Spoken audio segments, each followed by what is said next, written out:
जी। अस्सलाम वालेकुम कीम साहेब, क्या हाल चाल है?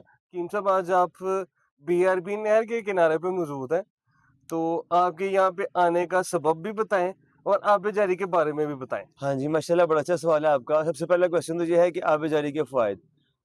अठरा, परछावां, डिफ़रेंट किस्म का लकोरिया, इन्फेक्शन, मैदे की तपश, तेज़ाबियत और वो दवाइयाँ जो कि हम ला नहीं सकते, जिनको कलेक्ट नहीं कर सकते, वो ख़ारदार जड़ी-बूटियाँ, जिनको हम अपने क्लिनिक पे ला के उसको पिसवा के पेशेंट को खिलाने से कासिर हैं।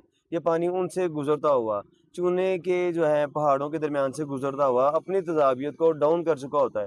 जब ये आपकी बॉडी को मस होता है तो गुज़रता है, तो उसके गुज़रने से आपके बहुत सारे जो है ना स्किन इन्फेक्शंस को, जरासीम को, एसिडिटी को, तेज़ाबियत को ले जाता है, साथ में धो देता है। और स्पेशली अठरा का जितने भी इलाज किए जाते हैं, जिन्नात के असरात हों या कोई और मतलब निजासा जिसे जो लें या जिस चीज़ों के असरात हों, वो ये आबेजारी ख़त्म करता है, क्योंकि आबेजारी की सिफ़त है ये पाक है। ये वेल ऑक्सीजनेटेड वाटर होता है, जो कि आपको बहुत सारा जो है ना फ्रेश करता है, आपके जो है ना फेस को ग्लो भी लेके आता है। अगर आप दरिया या नहर के किनारे आते हैं, किनारे पे बैठ के नहाएँ, सेंटर में जंप करने की परमिशन हम कभी नहीं देंगे।